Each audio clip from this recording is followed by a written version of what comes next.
Good morning class 9। कैसे हो आप लोग? सब लोग बढ़िया। अब जल्दी जल्दी से आपका स्कूल भी स्टार्ट होने वाला है, so be prepare for that and kindly complete your all the copies. As soon as school will open, your all fair copy will be checked. It may be by the principal sir or by the respective teachers. So kindly complete all your copies. And जहाँ तक बात है last chapter की force and laws of motion, तो उसके जितने भी NCERT question है वो आप कर लेंगे। एंड जो न्यूमेरिकल अभी मैं उस चैप्टर में और भी न्यूमेरिकल कराऊंगा, तो date will be completed after the school will reopen as per the schedule. ठीक है, तो अभी आते हैं। हम लोगों ने कल कुछ चीज़ें मैंने डिस्कस की थी ग्रेविटेशन के बारे में, और आज हम लोग पढ़ने वाले थे न्यूटन्स यूनिवर्स ग्रेविटेशनल लॉ के बारे में। ठीक है, मतलब बड़ा जी के बारे में आज हम लोग पढ़ने वाले थे। तो आज हम लोग क्या पढ़ने वाले थे? Newton universal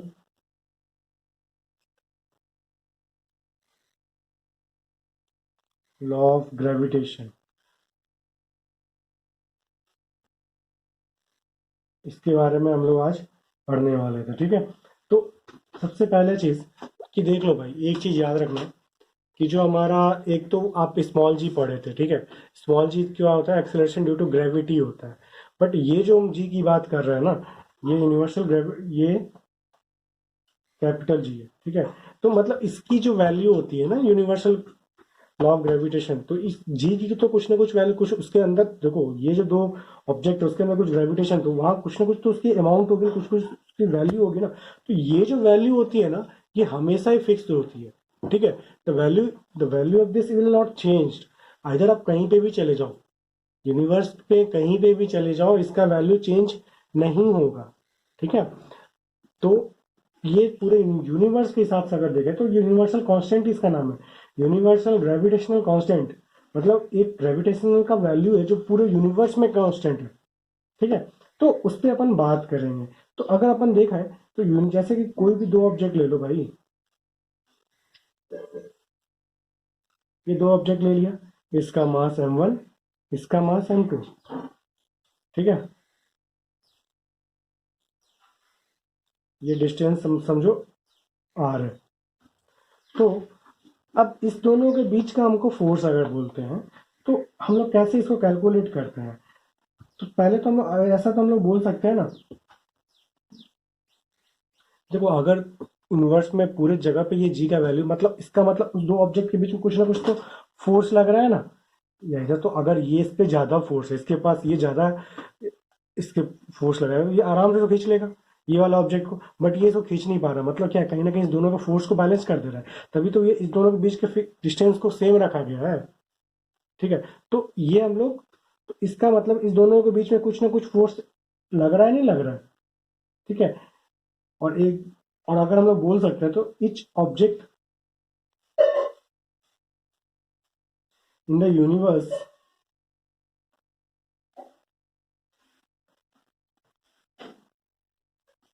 attract each other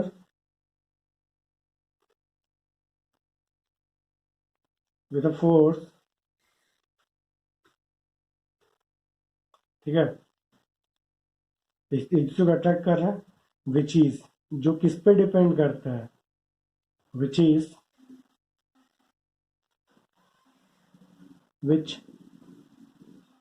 depends upon. पहला पॉइंट हम लोग क्या बोल सकते हैं? It is directly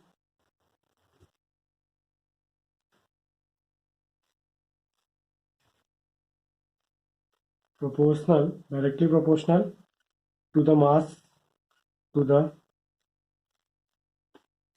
product of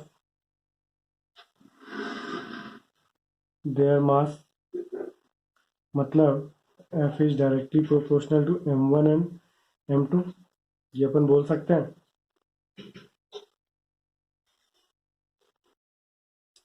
उसके बाद सेकेंड पॉइंट हम लोग क्या बोलते हैं?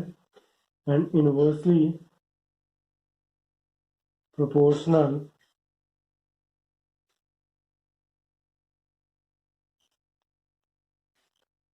to the square of distance between them.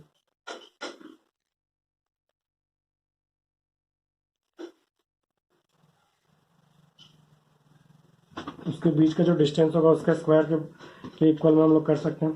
तो हम लोग क्या लिख सकते हैं, इन्वर्सली प्रोपोर्शनल मतलब 1/r²। यहाँ तक किसी को कोई डाउट नहीं होगा। तो हम लोग क्या देखें, ये लिख सकते हैं m1 m2/r²। अब इस प्रोपोर्शनलिटी साइन को हटाने के लिए हम लोग क्या जोड़ेंगे, एक कांस्टेंट g, m1 m2/r²। ठीक है, जब तक किसी को कोई डाउट नहीं। तो अभी देखो, तो हमारा इसमें ये जो g है ये क्या है, ये g तो है यूनिवर्सल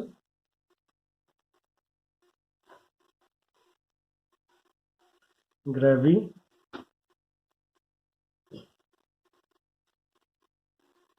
कांस्टेंट, यही जी तो है, यूनिवर्सल ग्रेविटेशनल कांस्टेंट हमारा यही है। Is it clear to all? तो अभी देखने का है, तो भाई इसका वैल्यू चेंज होगा क्या? नहीं होगा, कभी नहीं होगा। इसका वैल्यू कभी भी चेंज नहीं होगा। आप अपने दिमाग में ये चीज डाल लो। यूनिवर्सल लॉ ऑफ ग्रेविटेशन को हम लोग और क्या बोल सकते हैं, यूनिवर्सल लॉ ऑफ ग्रेविटेशन को हम लोग क्या बोल सकते हैं, न्यूटन्स लॉ ऑफ ग्रेविटेशन। ठीक है, यूनिवर्सल लॉ ऑफ ग्रेविटेशन को हम लोग क्या बोलते हैं, न्यूटन्स लॉ ऑफ ग्रेविटेशन। ठीक है, तो अगर हम बात करेंगे कि जी के यूनिट के बारे में, तो जी क्या हो जाए, पहले तो देखो F is equal to G m1 m2/r²। तो जी का अगर हम लोग बात करेंगे, F m1 m2/r² हो गया। तो यूनिट देखो तो F का Newton kg into kg upon r² मतलब मीटर स्क्वायर। क्या हो गया, न्यूटन kg² मीटर स्क्वायर। ये हमारा जी का यूनिट हो गया। ठीक है, अभी इसका वैल्यू भी हम लोग फाइंड करने का सीखेंगे। एक्चुअली इसका वैल्यू जो होता है ना, the value of G 6.67 into 10⁻⁻11 newton kg² metre square होता है। यहाँ तक आप मेरे हिसाब से किसी को कोई भी दिक्कत नहीं होगी। ठीक है, यहाँ तक आप लोगों को कोई भी दिक्कत नहीं होगी। अभी अपन इसके बाद और आगे देखते हैं कि कैसे कैसे क्या चीज होने लगा है। ठीक है,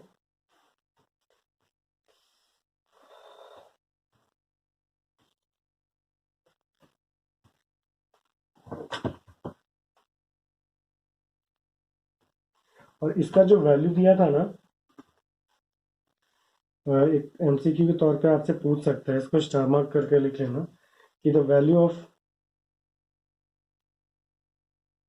जी was found by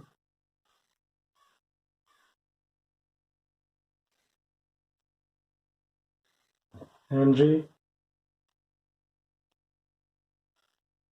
Cavendish।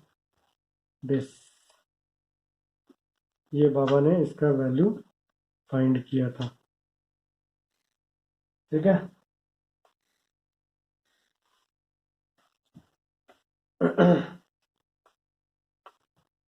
अभी देखना,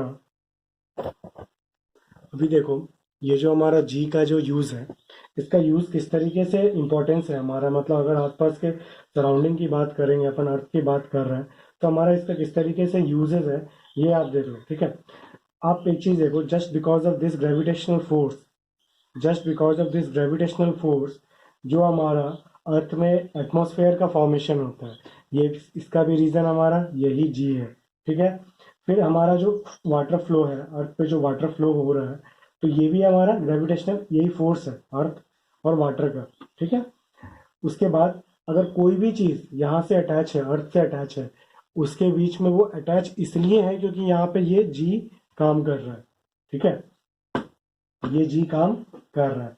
और फिर जितना भी रिवॉल्यूशन हो रहा है सन के अराउंड में, ठीक है, वो भी किसकी वजह से, ये जी की वजह से। ठीक है। सोलर और लूनर इक्लिप्स भी जो होता है वो भी इसी पे डिपेंड है।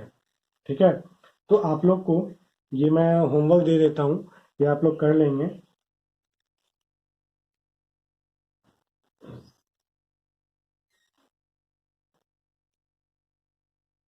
Right down the importance of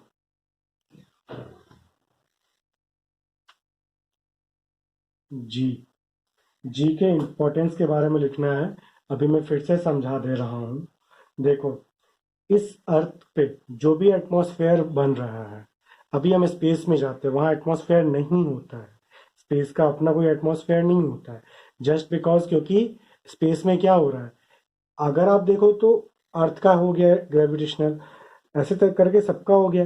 तो वो सिर्फ और सिर्फ इसलिए नहीं बन पा रहा है क्योंकि वहां पे किसी पर्टिकुलरली ऑब्जेक्ट के लिए, हाँ, सन के रेस्पेक्ट में एटमॉस्फेयर है, सन के रेस्पेक्ट में एटमॉस्फेयर है, बट आपके लिए नो एटमॉस्फेयर। तो आपका किसके रेस्पेक्ट में है, अर्थ के रेस्पेक्ट में। तो अर्थ के अराउंड जितना भी एटमॉस्फेयर बन रहा है वो सिर्फ और सिर्फ इस जी का कारण है। ठीक है, कैपिटल जी। उसके बाद अगर आप बात करो कि अर्थ पे जितना भी पानी प्रेजेंट है वो भी उसके बीच में भी जी, क्योंकि वाटर एक ऑब्जेक्ट, अर्थ एक ऑब्जेक्ट, दूसरों का दोनों का मास अलग अलग है। ठीक है। तो वो भी एक अगर फ्लो कर रहा है, स्टेशनरी है, तो वो भी सिर्फ और सिर्फ किसकी वजह से है, ये कैपिटल जी की वजह से है। सन के अराउंड अपन मूव कर रहे हैं वो भी किसकी वजह से है, ये कैपिटल जी की वजह से है। ठीक है।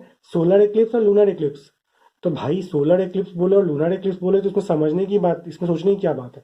अगर हमारा मून क्या है, अर्थ के अराउंड में तो घूम रहा है ना, तो अगर वो घूम रहा है तो वहां पे जी का ही तो वैल्यू है।